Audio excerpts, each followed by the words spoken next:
Hanz Learnz HTML Part 6. Time to learn images. So let's actually learn how to insert images into our web pages. I like that. So we're going to put one at the top of the page here. Right. And instead of typing out the code, wasting your time, I'm just going to cut and paste code that I have, and I'm going to explain to you what's going on now. Yeah, there's a lot of details there. So first of all, let's just take a look at this. This is the image tag. IMG is short for image. Image. All right. So let's just first run this in IE.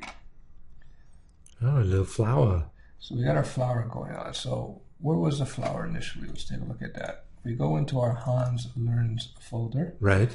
And if you see, we're working on the Hanz-web-design-part-2.html. That's our file. That's our file that we're working on right now. And if you look here, there's a folder called images. Right. I'll pop that open. Oh, there's the flower. There's a flower. And the flower file is called flower.png. You have right beside it another image file called killersites.jpg. Now, JPG is a different type of image file than PNG. Oh, what's the difference? Basically, JPG is better at compressing photographs than PNG. Now, what do I mean by compressing? I mean squishing it down so it's not so big, so it downloads faster from the internet. Oh, so the size of the file. Exactly. We won't get into this now, but I just want you to take away from this part is that there are a couple of different file types. There's actually 3 that are often seen on the web. And that's PNG, JPG, some people call this JPEG. JPEG. Yes. And then there's another one called GIF, but it's not being used nearly as much now.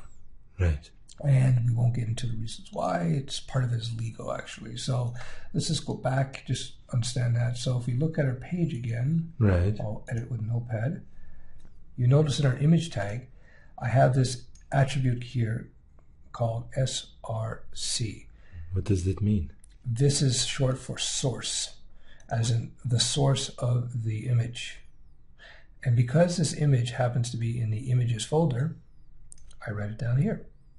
Oh. And then when I have the slash, that tells the web browser that we're going into a directory.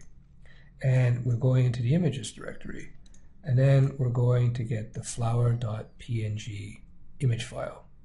Now, if I understood this correctly, what this means is you're telling the code, go to the images folder, and then inside the images folder, go to the flower.png file. Exactly. Okay. See, if the folder was called pictures, right, this would be written down as pictures instead of images. Okay. This source information, this the images / flower.png, a lot of people call this the path to the image. Think of a path like you're walking through the woods. In this case, it's a path through the file system, and you're going into this folder. Does that make sense? Yeah, so it's telling us the directions on the path. Exactly. Where to find the image. Exactly. So this is important for you to understand, because understanding paths is one of those basic concepts in web design that can trip people up. All right. More on that later. The next attribute of the image tag is the alt tag. Alt is short for alternative. And all this does, it allows you to put in a little bit of information about this image. Information like what? Well, you can use it to describe the image. So right now I just put in a flower image. Right. And this basically is a way to give more information to the web browser about your page. Search engines will use this when they search your page and try to classify things. They'll look at the alt attributes on your images. So we should put in a description of the image. Yes, generally speaking, that's what you would do. And of course, you have the width and the height attribute. You just put the actual width and height of the image. How do you know what that is, though?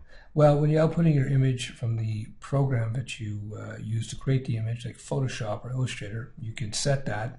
But also in Windows, you should be able to set it, and you can look in properties. Let me just scroll down here. So I select my image, and it says dimensions right here. Oh, yeah. Well, I think you can right-click too, I think, if I'm not mistaken. Try that, right? Right. I've seen this before. And well, it gives you the size in kilobytes. Let's go to details. There it is in details. Details. 128 pixels. So you have to put that in your code. Yeah, you just put 128 and you don't have to put... Just a number. Just put the number. All right. Exactly. So there you go. We've inserted an image into our web page. Now wait a minute. Where's the closing tag? Yes. This is one of the few tags in HTML that does not have a closing tag. Really? Yeah, there's a few. Yeah, image is one of them. There's a few others, but this is the one you're probably going to use the most often. Okay, so it's a self-contained tag. Exactly. I like it.